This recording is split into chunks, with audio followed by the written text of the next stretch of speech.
الحمد لله وكفى والصلاة والسلام على سيد الرسل وخاتم الأنبياء اما بعد۔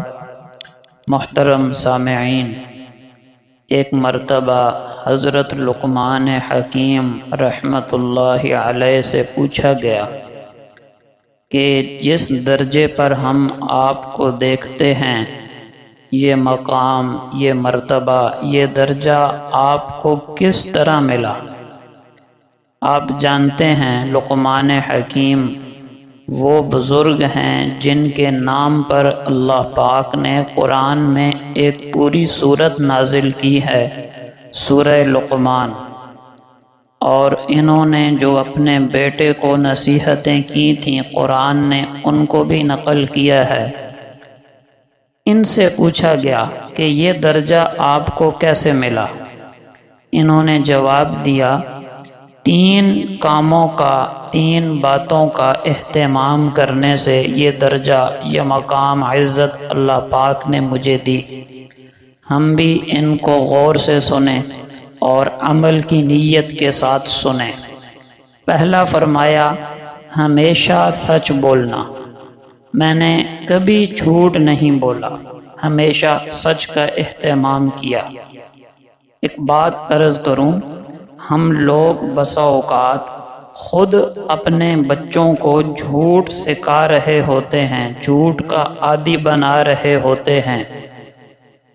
کسی رشتہ دار کا فون آ گیا، آپ بات نہیں کرنا چاہتے یا نہیں کرنا چاہتی تو بچے سے کہہ دیتے ہیں، بیٹا فون اٹھاؤ اور کہہ دو کہ میں گھر پر نہیں ہوں۔ آپ نے خود بچے کو جھوٹ بولنا سکھایا۔ بچے نے سکول سے چھٹی کر لی، اب اگلے دن بچہ سکول نہیں جا رہا کہ مس کو، ٹیچر کو کیا کہوں گا؟ آپ کہتے ہیں، بیٹا ٹیچر کو کہہ دینا میں بیمار تھا، حالانکہ وہ بیمار نہیں تھا۔ تو آپ نے خود بچے کو جھوٹ کا عادی بنایا، تو اس بچے کے دل سے جھوٹ کی نفرت ختم ہو گئی۔ اب جب یہ بچہ بڑا ہوگا تو یہ جھوٹ کو جرم اور گناہ ہی نہیں سمجھے گا اور بار بار جھوٹ بولے گا۔ مشکوٰۃ شریف کی حدیث ہے، جو بندہ جھوٹ بولنے کا عادی ہو، ان الرجل لیکذب، وہ مسلسل جھوٹ بولتا رہتا ہے، حتی یکتب عند اللہ کذابا، یہاں تک کہ اللہ کے رجسٹر میں کذاب لکھ دیا جاتا ہے۔ اب اس بچے کو اس مقام تک پہنچانے میں یقیناً ماں باپ کا ہاتھ ہے۔ تو پہلی بات جو لقمان حکیم نے فرمائی وہ ہے سچ بولنا۔ تو خود بھی اہتمام کریں اور خاص کر کبھی اپنے بچوں کو جھوٹ کی عادت نہ ڈالیں۔ دوسری صفت جو لقمان حکیم نے بتائی وہ ہے امانت کا ادا کرنا، امانت داری سے کام لینا۔ دیکھیں، آپ فیکٹری میں ملازم ہیں، 8 گھنٹے کام کرنا ہے، بدلے میں فیکٹری کا مالک آپ کو تنخواہ دیتا ہے یا حکومت آپ کو تنخواہ دیتی ہے۔ اب اگر آپ تنخواہ تو پوری لیں لیکن کام میں ڈنڈی ماریں، وقت پورا نہ دیں، یہ آپ خیانت کر رہے ہیں۔ امانت داری یہ ہے کہ تنخواہ پوری لی تو کام بھی پورا کریں۔ تو خیانت سے کمائی ہوئی دولت، اس سے آپ دنیا آخرت کا کوئی فائدہ نہیں اٹھا سکتے۔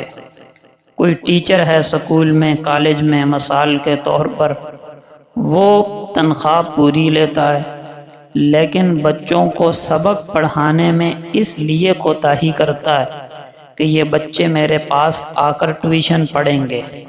یہ ٹیچر بھی خیانت کر رہا ہے۔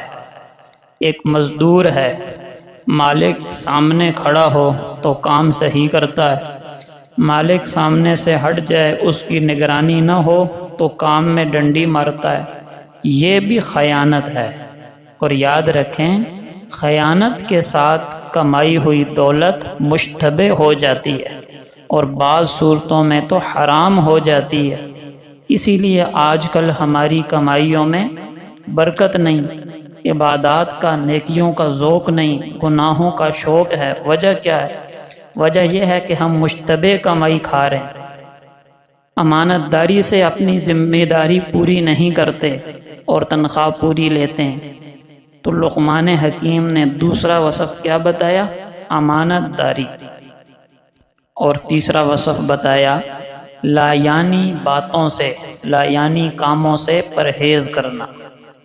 میرے محترم دوستو، بہت غور سے سنیں، جس بندے کے سامنے آخرت کی لامحدود نہ ختم ہونے والی زندگی ہو، یعنی لاکھوں سال، کروڑوں، اربوں، خربوں سال، یہ لفظ بھی چھوٹا ہے آخرت کی زندگی کو بیان کرنے کے لیے، اتنی لمبی زندگی، اور اس زندگی کی تیاری کے لیے ہمیں وقت کتنا دیا گیا ہے؟ 50 سال، 60 سال، 70 سال، اور اس میں سے بھی ہم نے کچھ وقت تو بچپن کا نکال دیں، اس کے بعد زندگی کا ایک حصہ سونے میں گزر جاتا ہے، کچھ کمائی میں گزر جاتا ہے، کچھ بیوی بچوں کے ساتھ مصروفیات میں گزر جاتا ہے۔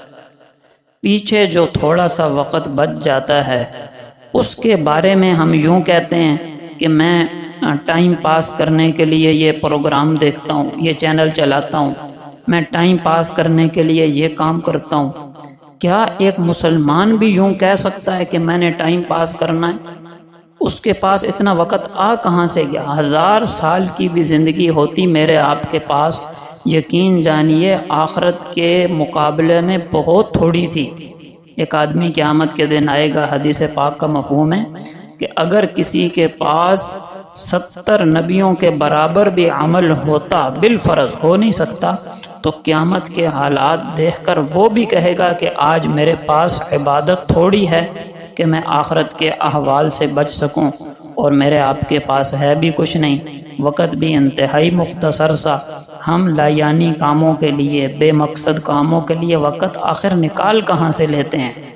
اگر اللہ پاک نے آپ کو صحت دی ہے، فراغت دی ہے، مال و دولت دیا ہے، اس صحت کی، اس جوانی کی نعمت کی، فرصت کی نعمت کی قدر کریں، اس میں آخرت کے لیے ڈھیروں نیکیاں جمع کر لیں۔ یہ آپ کے اس وقت کام آئیں گی جب آپ کے اپنے بھی آپ کو چھوڑ کر آ جائیں گے، ایک تنگ و طریق گڑھے کے اندر پھینک کر آ جائیں گے، یہی نیکیاں آپ کے کام آئیں گی۔ تو اللہ پاک سے دعا ہے یہ تینوں خوبیاں اللہ پاک مجھے، آپ کو اور ہر مسلمان کو نصیب فرمائے، آمین۔